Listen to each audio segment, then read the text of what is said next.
Ben Cope. I'm the designer of Sakura, the board game. It's a competitive map building, resource collection, dice rolling battle game for 2 to 4 players. Roughly 30-minute playtime. We try to keep it pretty quick. Today we'll be playing on our deluxe model, which is just a joy to play on. It has our laser engraved wood box that it comes in, wood-backed maps, cool custom pewter coins, and my favorite, these little abacuses. So handy to keep track of all your resources. So sit tight, I'll take about 10 minutes to explain a 2-player game, how the mechanics work, and a couple of the rules to get you more familiar with the game. So here you can see we have a basic setup for a 2-player game. Got your maps, your abacuses, we got our coins, dice, and all our soldiers. Up here we laid the special cards face up. Everybody can see them and plan accordingly to their own strategy. First player places their map on the table, second player connects up to that map. If there were 3 players or 4 players, you just connect a map into place, make it flush with the other ones. So this is the size of a 2-player game. First player places a city on the map in the place of your choosing. You get a city, a rice paddy, and a peasant. And that's my starting position. Go ahead, David, and place your city and rice paddy and peasant. All right, I'll place my city right there, and then throw down a rice paddy. A bold move. Right there. Thank you.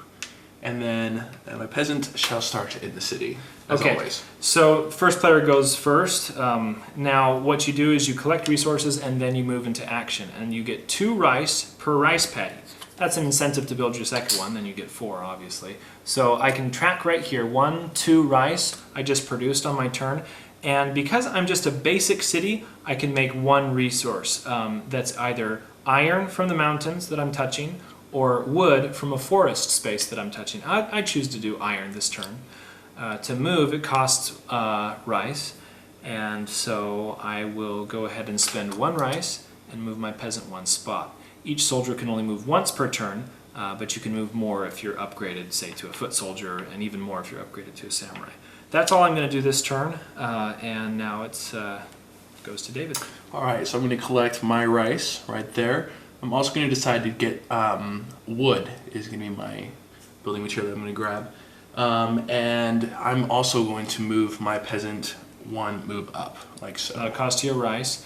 And so that's a good strategy for David. He would move there to build a rice paddy. So that costs 1 wood. You take the peasant off, he becomes a farmer, you build the rice paddy. You can build them over forests, you just can't build them over mountains or water spaces. So David has now built his second rice paddy. Next turn he'll start collecting 4 rice. Turn goes to me. I collect my token 2 rice, and I'll collect another iron. Because I'm playing a little bit more aggressive strategy here, I will spend these 2 iron to upgrade my peasant into a foot soldier. And now foot soldiers can move 2 spaces per turn instead of the peasants, and so I'll spend my rice and move 2 spaces there and end my turn. All right, so for my turn, I am going to collect 4 rice because I have the 2 rice paddies right there. I'm also going to choose to get an iron. I'm going to use 1 rice and 1 iron to make another peasant, have him defend right there. And then it looks like you have some excess rice there. So trade is an important part of the game. If you have excess of something you don't know what to do with, you can trade according to what the rules tell you. In this case, 3 rice will get you 1 coin. Coins are what buys you cards. And so, so save up your coins. Cards will do anything from help you to hurt the enemy. It helps your dice roll. So lots of different ways to spend your coins. David's looks like he spent his resources for this turn, so now it's my turn. I will collect another 2 rice, and let's do another iron, because I'm going to build my second peasant by spending 1 iron, 1 rice. Put the peasant right here. I'll move the peasant to there. I want to build my second rice paddy. I'm falling behind, and so you have to move a peasant to where you want that rice paddy, and then build your rice paddy. I'll also spend another rice and move this guy twice. Remember, each soldier can move once per turn. Go ahead, David. All right, so at this point, I'm going to get to grab my rice right there. My ultimate goal is to upgrade my city right here. I want to make it into a second level city. And for that, I need 2 wood and 1 coin. So I'm also going to grab another wood. I've got my coin. Now I need to get a wood. And you can do that by a little bit of trading. So you'll trade 3 of these rice for a coin. You can also trade coin for other resources, but you kind of lose a little bit on the trade. 3 rice for 1 coin for 1 wood, and then you have your 2 wood and 1 coin. Build your city.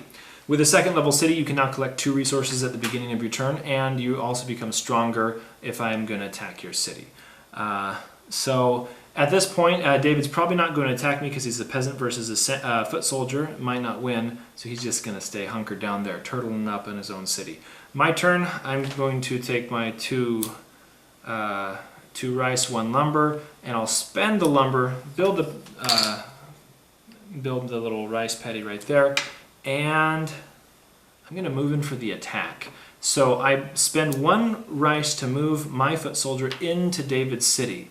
And this is how attacks work. Anytime that you land on a spot, the same spot as an opposing soldier or city, a battle automatically happens. This is where your red trackers come into play. Foot soldiers have 4 health, peasants have 3 health, and you roll the dice. Because he's been upgraded once, he gets a +1 to his die roll. And peasants are just normal soldiers. They just roll the regular 6-sided die, and that's what they score. So we'll go ahead and roll.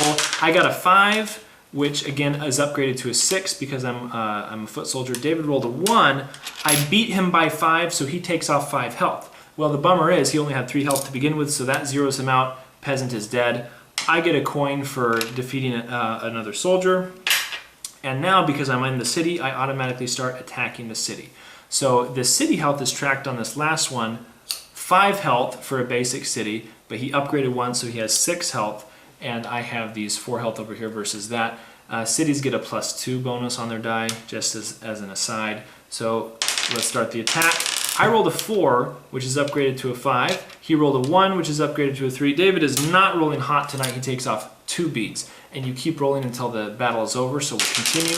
I rolled a 6. Ooh, wow. Winning at my own game. Not very cool. That's upgraded to a 7. His is upgraded to a 4. He loses 3 health. David is down to 1 health. And my foot soldier is looking pretty cool right now. Let's try put it on over here instead. Well, that kind of helped. So I got a 3. My 1 upgrades to a 2. His 3 upgrades to a 5. He beats me by 3. I have 1 life left. He has 1 life left. This is like a Hollywood end. Let's go ahead and roll the dice here. And David rolled a 4, and I rolled a 4. But mine, goes to a 5. His goes to a 6. He beats me, and I'm taken off the field. Hooah! Now, that's basically the game. If I would have beaten his city, the game would have been over. First person to attack and defeat another city wins. Even if you're playing 3-4 players, it's still the first city out determines the winner, and then everybody else is a loser. So it's a pretty fast, action-packed game. It's great to play once or twice in an evening, develop your strategy, use the cards with a little bit more strategy. All in all, I think it's awesome. I'm a little biased, but check out the game, support us on Kickstarter, and thank you for those who've already supported us.